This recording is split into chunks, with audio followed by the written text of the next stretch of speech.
Ladies and gentlemen, what's going on? Welcome back to the predictions and breakdowns. Today we're taking a look at UFC Fight Night. Machado, Garry versus Carlos Prates, which is taking place on April the 26th, 2025 inside Kansas City, Missouri.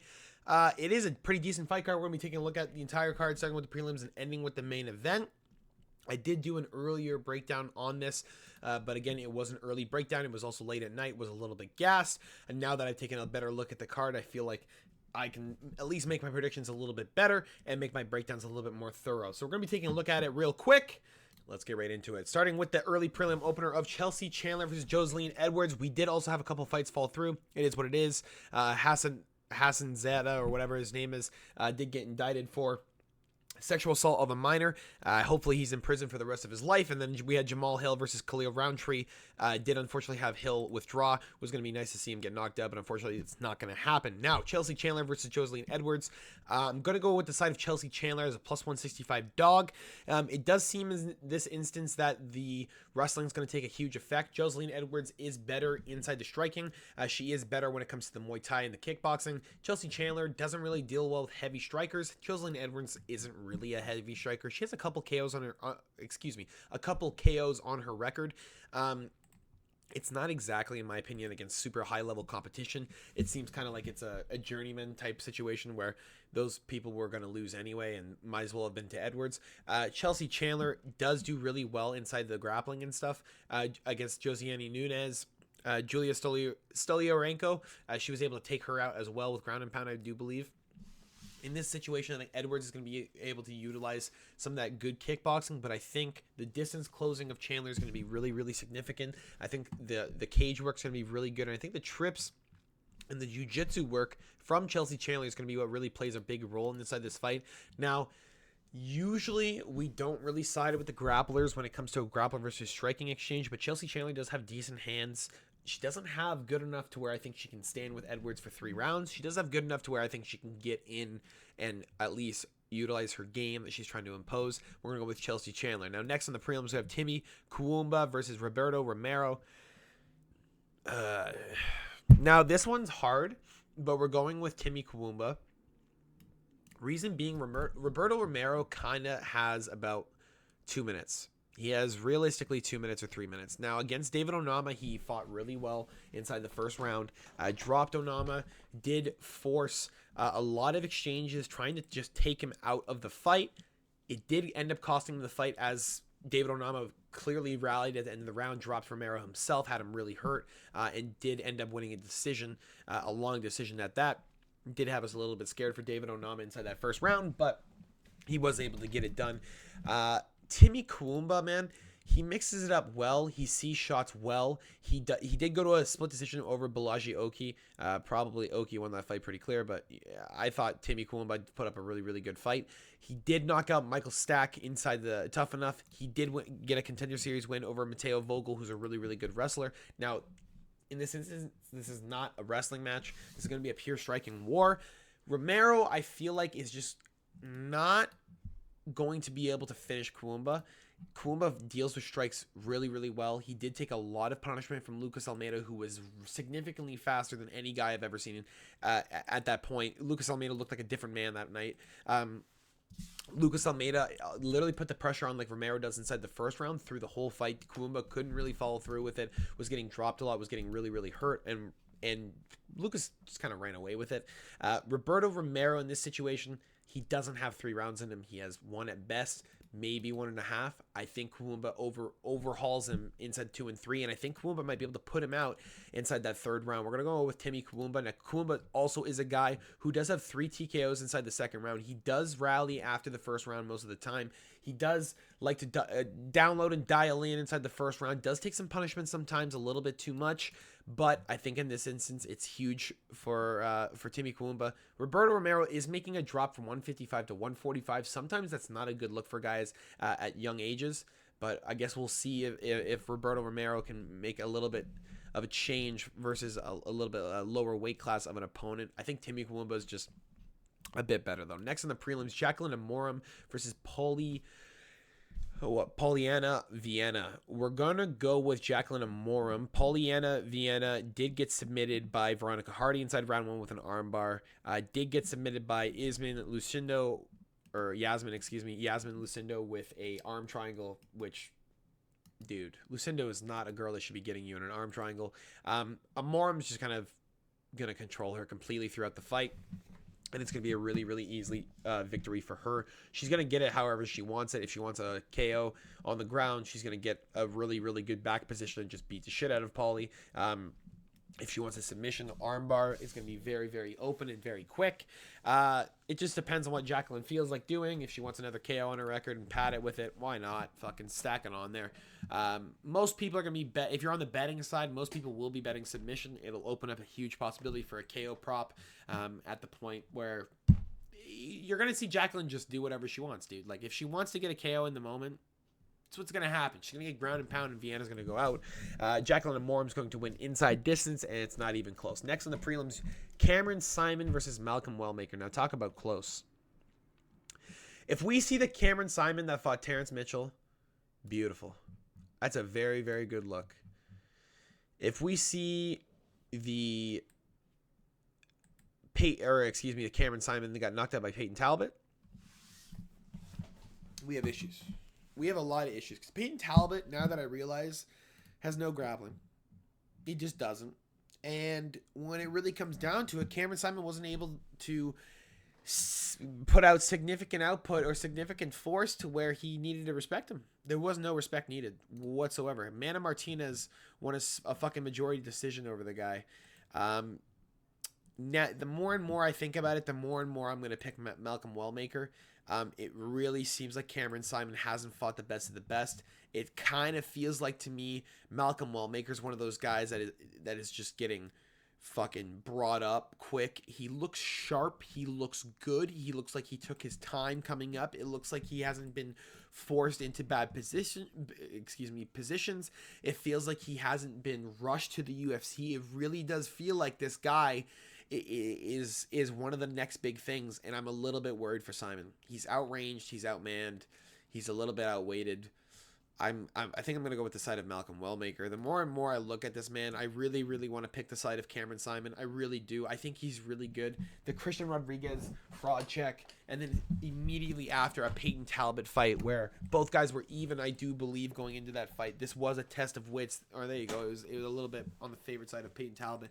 But this is a test of wits and a test of strength and a test of prospects in where Cameron Simon failed. It's really unfortunate to see. He's just not really beating those big level guys, man. Even Terrence Mitchell, like, it just sucks. It sucks to say, but I think Malcolm Wellmaker is going to knock out Cameron Simon. I think it's going to be at least round 2. I think Cameron Simon might get out of the UFC after 3 in a row, but I guess we'll see. It's fairly unfortunate, but he is only one of the only other guys from South Africa, so they might keep him, but I guess we'll see. Next on the prelims, Damon Blackshear versus Alateng Haley, the Mongolian Knight. We're going with Damon Blackshear by submission. It's not even close. I don't give a shit if Mongolian Knight hasn't been submitted that often in his career. He got one rear naked choke loss, I do believe. Where is it? Armbar. That is armbar, but Bazmov. Whatever. Yeah, Blackshear's going to do whatever he wants. He wants a twister? Sure. He wants a Kimura? Sure. He wants a fucking, I don't know, omoplata, a banana split, whatever. Get it. He's going to get it done. I think Damon Blackshear is just significantly better than Alateng Haley in every direction.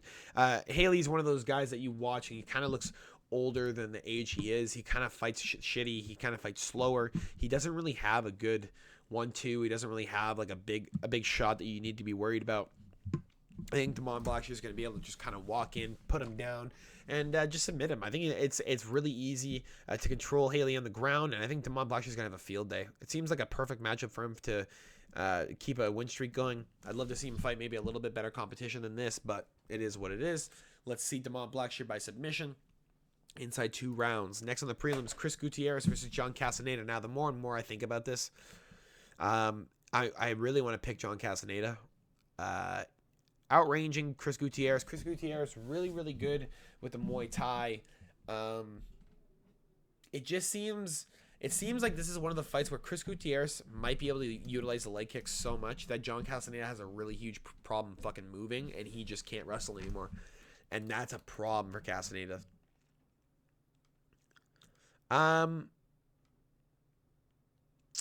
Matt Brown. Did he fight? Like, no, that's not even the Matt Brown we're thinking of. We're thinking of fucking meth head Matt Brown. Dude, this is hard. This is a hard one, boys. I'm not gonna lie to you. This is a hard one. Like, he's beating Muin Gafurov, Miles Johns. Yeah, I mean, we might have to take the side of Chris Gutierrez, man. Chris Gutierrez is just so much more like fluid. He just seems like the 1-2 is beautiful. The leg kicks are there. John Castaneda is going to be a sitting duck. I mean, he's going to be forcing some takedowns. Chris Gutierrez's takedown defense usually holds up. Man. He's been controlled for so long on the ground, though. Like, he just... When he gets taken down, it's a problem for Chris sometimes. Wow. Yeah, I guess we're going to go with this... fuck, you know what? I'm flipping a coin, guys. I'm not going to lie. Yeah, we're going with Chris Gutierrez. I mean, it's just too hard. It really is a coin flip. We're going to go with Chris Gutierrez and the leg kicks over John Castaneda and the wrestle pressure. I think, honestly, Castaneda is really long. He is really good in the mix-up. It's just Chris Gutierrez, man. He's fucking... This is really stressing me out because he's just so good with the leg kicks, man. He took down Kwong Lee, and Kwong Lee was one of those guys coming up that you really thought he was going to do something. He was coming from the LFA looking so good and just got put away so easily by Chris Gutierrez, got shut down so quick. We're going to go with Chris Gutierrez at 145. I mean, John Castaneda needs to put something together realistically. He did lose to Daniel Marcos in the striking battle, and I think he loses to Chris Gutierrez here. It'll be close, but not close enough. Next on the prelims, Evan Elder versus Gage Young. We're going to go with Gage Young. I mean, Evan Elder hasn't really fought any high-level competition. He's lost to Nazim Sadikov, Preston Parsons. I mean, come on, bro. You're beating Gennaro Valdez and Darius Flowers, who's not even in the UFC anymore. Go Gage Young all day by KO. I think he's just going to force the pressure on Evan. Evan doesn't really do well with people in his face. He doesn't really do well with guys just completely counterboxing. His counterboxing. Gage Young is at 155 strong. Evan Elder making the drop from 170 to 155. It is going to be a significant drop for Elder. I'm not sure how he's going to look. He might be a little bit drained. I think Gage Young at 155 is solid and clean. I think he fights really well. I think the fights that he's had so far, Quillian Salkill took to a decision, is fighting a bunch of fucking bums out of the UFC. But I think in this instance, he's a little bit padded, but I do think he did the right idea in fighting different level competition, fighting guys with different, more or less, this guy looks like an absolute meth head, more or less guys with different styles, different like abilities, and Gage was passing those tests except for the one against Quillian Salkill inside the Contender Series. Just two guys going at it, and one was much better than the other. I think Gage Young does put out Elder. I think he gets into the UFC, and I think he gets finally a decent win on his record, man, because both of these guys have fucking piss poor records. I'd like to see one of them padded with at least something. And both of those guys are at least something, so let's see. Next on the prelims, we have the featured bout of the evening. Matt Schnell versus Jimmy Flick. We're going Matt Schnell. This is the perfect... Listen, it literally could not get more perfect than this for Matt Schnell. I don't know how he even isn't back in the UFC. He really shouldn't be. I don't think he should be in the UFC anymore. I think he should really take a break.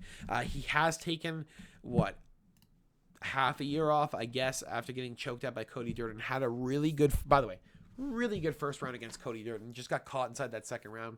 Unfortunate, but it is what it is. I do think in this instance, Jimmy Flick doesn't have any stand-up. I think Matt Schnell has enough jiu-jitsu to just get Flick off of him. And I think Matt Schnell might be able to get some ground and pound in a weird exchange on the ground. And I think Matt Schnell knocks out Jimmy Flick. I think it's pretty obvious that they're kind of giving Matt Schnell a layup. They're kind of trying to help this guy out. My guess is he asked the UFC for fucking some help because he needs some money. That's my first guess, and giving him Jimmy Flick is probably the best thing the UFC could have done for him. I'm hoping the drop to flyweight helps Schnell out a lot. I would like to see him start to flourish. I want to see this guy back in action. I want to see him start fighting better because he is a really good fighter. I think he just had a bit of a lapse in training and stuff in recent bouts because he was kind of falling apart against guys that he really shouldn't be falling apart against, like Cody Durden. I think Matt Schnell wins it. I think he wins it clean. I think Jimmy Flick Bro, get out of the UFC, please. You're just hurting yourself at this point. We're going to go next on the main card. We have Ikram Aliskerov versus Andre Muniz. Aliskerov's going to knock him out early. I mean, there's not much to really talk about. Aliskerov's beautiful in everything he does. He has kind of fought shitters only, but Andre Muniz is a shitter in my opinion. Only beating Uriah Hall to a decision, which is like, come on, bro. And old, Eric Anders, Ronaldo Souza, Jung Young Park, who's kind of ass. I like Ikram Aliskerov here. I think he's going to do really, really well against Muniz. I think he's going to be able to just force so much pressure on him. Muniz doesn't really move well anymore. The leg kicks are there for Aliskerov. If he wants to just take him down and beat the shit out of him, it's there too. Muniz is good on the ground, but like, not enough to the point where you're like, oh, Ikram's got a problem. No. I think it's going to be under 1.5 rounds probably. Muniz is either going to get a really good submission or Aliskerov's just going to fucking torch him really quick. Aliskerov did have a lot of good wins inside the UFC when it comes to knockouts, but in this instance, man, I think Muniz might make it a little bit deeper into round 1, maybe get to the start of round 2, but I don't think it's going much further than that. I think Andre's kind of trash in and of himself. Excuse me, I'm stuttering. We're having a bit of a problem. But again, Ikram is just so fast, man. He's so fast. Robbie did kind of fraud check him, but he did clip Rob with one strike before he got put out. It is one. Excuse me, one for the books. Ikram Aliskerov by knockout is going to happen probably. Yeah, I can't pick Muniz, man. How are you going to pick Andre?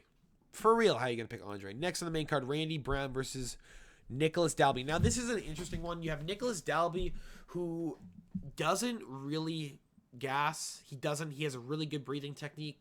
Even when he's getting pressure grappled and constantly having to get back, he's breathing that weird breathing technique. Always does it really well. It doesn't really fall apart. He does really, really good clinch work, really good knees, doesn't really get knocked out. Randy Brown is going to need to utilize that range. He's going to need to utilize that 6'3" frame and just get Dalby away from him. He cannot have Dalby get close to him whatsoever. He can't. That knockout of Gabriel Bonfim is huge too. Like, that's absolutely massive. I'm not really sure what else Bonfim could have done. He was trying to grapple him. He was trying to clinch him up and put him down to the ground. Dalby was just doing super, super good clinch knees, just beating the shit out of the body, knocking him down and putting him away. Randy Brown, I don't think is going to get put out by Dalby. I don't think it can happen. I think it could happen inside the clinch with the knees, but I don't think Dalby's going to get to that position because Randy's so fucking tall that there isn't really an ability for Dalby to reach so high up and hit those knees where they need to be. I mean, he could hit, I guess, to the lower stomach, but you have to jump so high up to get to the suplex or something. Like, whatever. Or not suplex. What is that? What it's called? Fucking not suplex. What the fuck is that? In the middle. Whatever. You know what I mean. I can't think right now. I'm too tired. I am probably picking Randy Brown. I just think he even beat Brian Battle in my opinion, even though I did pick Brian Battle to win that fight. 4 in a row for Randy. I think Dalby's a huge test for him, but I think he's going to pass it. It's just Dalby's going to run at him 24/7. So if Randy doesn't have that lockdown takedown defense, it might be a really long night because Dalby is just going to force whatever he needs to force to win the fight. He does everything so well. Like, he really does. He does everything to the point where you need to be worried about it. Like, you really do. So Randy Brown, this is a fucking huge test for him. Hopefully he does pass, even though Nicholas is 40 years of age, dude.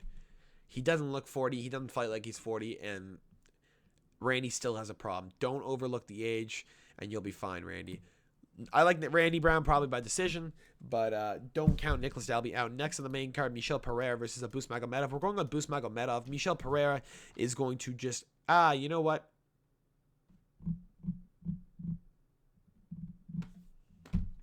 Does Abus get put away like that?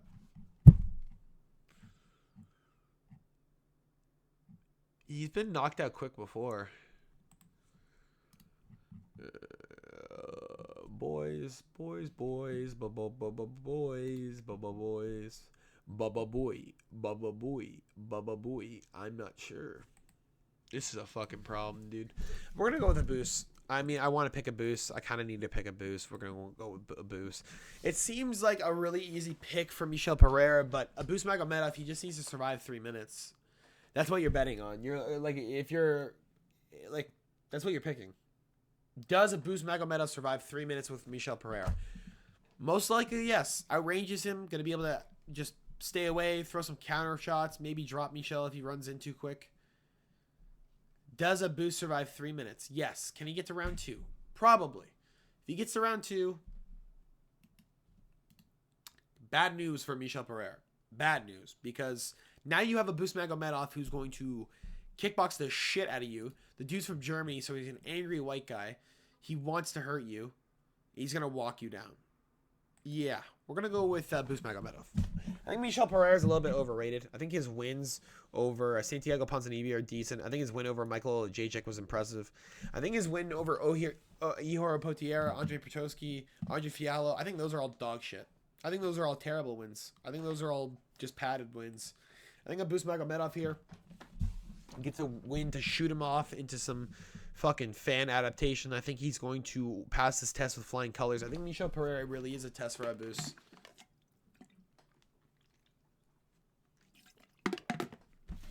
I really don't think Michel Pereira wins this fight. He just seems like the type of guy that just doesn't train hard enough, wants to win the fight super quick, and if he doesn't, he just gives up. Especially when he gets taken to the ground, he looked like he gave up. In a stand-up fight, Abus is not going to gas at the rate that Michel Pereira gasses. I like Abus Magomedov to win via KO inside rounds 2 or 3. I think he gets it done. I think Michel Pereira finally gets exposed for being a shitty fighter, and he takes a little bit of time off because who is there for him to fight at 185? He's starting to get a little bit sacked, starting to get a little bit dicey, starting to get a little bit wild. I guess Andre Petroski, whatever. Next on the main card, Giga Chikadze versus David Onama. We're going David Onama. I mean, people are picking Giga, but, like, get the fuck out of here, bro. Giga's best wins Cub Swanson by knockout. Like, get out of here, bro. David Onama is beautiful. The Jonathan Pierce decision, nice. Figured him out. Gabriel Santos, uppercut. Just laid his ass out. Beautiful. Absolutely beautiful. Santos is one of those guys that's never been put away. Lerone Murphy couldn't even put away, and he's a huge power puncher. Roberto Romero, decision for David Onama. Again, I talked about that earlier. He did get put down inside the first round, but was able to rally and figured it out, and did end up with the win. Garrett Armfield, choked out Garrett Armfield. Beautiful. Absolutely beautiful. I think Giga Chikadze, 36 years of age, kind of getting into his older years. I think in this position, the kickboxer is no longer going to have the speed advantage. I think David Onama in the boxing is just a little bit too fast. I think Giga, when he throws a kick, might just eat a fucking jab to the face. Might stop throwing that kick. Might get a head kick of his own up top for David Onama and might just drop him. And I think David Onama is going to be able to put away or at least hurt Giga in the fight and at least win the fight. I think David Onama as a minus 185 is generous. I think he really should be like a minus 225. So, I mean, at least Vegas thinks Giga has a chance, but I don't know, man. Split decision over Jamal Emmers. Jamal's just a stand-up guy. Like, that's 4 years ago or 5 years ago. Arnold Allen lost. Arnold Allen just kind of ran at him. You know, Calvin Kattar, same shit. Just was able to figure it out. It's kind of a bad look for Giga, I'm not going to lie. Yeah, David Onama is just going to win. I just think he's better, man. Even though he's an inch down on the height, they are basically the same fighter. David Onama will have a faster speed advantage. He will be better in the boxing. Giga might be better in the kicking, but how much can you really take from David Onama? I'm not too sure. Next on the co-main event of the evening. If you guys did enjoy this so far, make sure to drop a like and subscribe if you have not already. We have Ming Yang Zhang versus Anthony Smith. We're going Ming Yang Zhang by knockout, probably round 1, but maybe round 2 because Anthony Smith's a tough motherfucker. Ming Yang Zhang's a problem, a real problem, and Anthony Smith just likes to hurt himself. He really is in a position right now where he wants to hurt himself. It's really insane. It's Smith in the last fight against Dominic Reyes was literally begging for Reyes to hit him. The Lindsay fight looked almost similar. He was just getting punched in the face the whole time. Did get a lucky win over Vitor Petrino. But, you know, that is what it is. I think in this instance, Smith is on his way out. I think he's done with the UFC. I think he's ready to just become an analyst for the rest of his life. He is 36 years of age. 37-21 inside of his career. Like, you're done, brother. I think it's time to hang it up. I mean, you did end up getting to John Jones. You were able to get 3 finishes in a row over Rashad Evans, Shogun, and Volkan. But your glory days are over, boss. Ming Yang Zhang is going to put your lights out. You're going to retire from MMA on Saturday night. And we'll see you as an MMA analyst for the rest of your life. It is what it is, but Anthony Lionheart-Smith is out of the UFC after this for sure. 100%. I can't even believe he's number 15 in the world. It's kind of fucking wild. That shows you how shit the UFC is at light heavyweight, really and truthfully. Yeah. Ming Yang Zhang, it's not even close. Next on the card, the main event of the evening. Oh boy. In the future, Machado Garry versus Carlos the Nightmare Prates. Oh boy. Oh boy. Now, one of two things will happen on Saturday night. Ian Machado Garry will win by decision, or Carlos Prates will win by knockout. Those are the only two outcomes. I'm kind of siding with Garry in my brain, but my heart says Carlos Prates puts his lights up. Okay? That's the honest to God truth. My brain, so I guess the pick is Ian Machado Garry by decision. I will not be putting any, because we all know most of us gamble. I will not be putting any money on Ian Machado Garry. The money will be on Prates to win by knockout, because that's the exciting factor. I cannot in good faith put money on Garry when he's been dropped by Kenan Song. Like, I just can't. I can't. Jeff Neal hurt him bad. I can't. Carlos Prates is a different level of striker. Truthfully, he really is a different level of striker. If Ian Machado Garry is going to a split decision with Jeff Neal, Prates is 5 rounds, bro. That's 2 extra rounds of getting punched in the head for Garry. Will he make it to that 5th round? I don't know. I really don't. You know what? I'm changing the pick. Carlos Prates. I'm changing it. Usually I lose on changes, by the way. That's like 86% when I lose. I did win one the other day on last week. It was the only change I made. We're changing it to Prates. I can't in good conscience pick Garry. He's been hit too much. Prates hits too hard. He's part of the Fighting Nerds 19-0. Legitimate aura. Legitimate. Carlos Prates has 10 knockouts in a row. 4 of them being UFC fighters. That Trevin Giles one was scary because Giles was landing nice. He looked fine, and it was a fucking jab. It was a 2. Like, brother. Oh, shit. Carlos Prates by knockout, round 3. Put it in the books. Ian Machado Garry is going to have a tough time on Saturday night. I do think he can get to a decision. In good faith, can I pick him? No. In good faith, can I pick Carlos Prates? Yes, I can, because the damage is there. Truthfully, the damage is there. It'll always be there. It's just like, it's gonna always be there for him. He's just got a fucking dude. He's got aura. He really does. Rufy got aura. Prates has aura. Who's that other dude? The Fighting Nerds. We'll find it.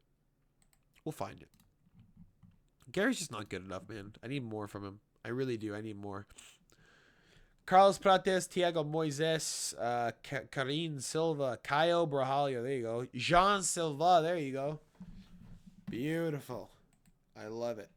Anyway, that's all I got for you guys today. Hope you guys did enjoy. Make sure to drop a like and subscribe if you have not already. The 3 big fights that I'm a little bit iffy on would be Gutierrez Castaneda, Brown Dalby, and Garry Prates. I guess we'll see, but I think Carlos Prates gets it done.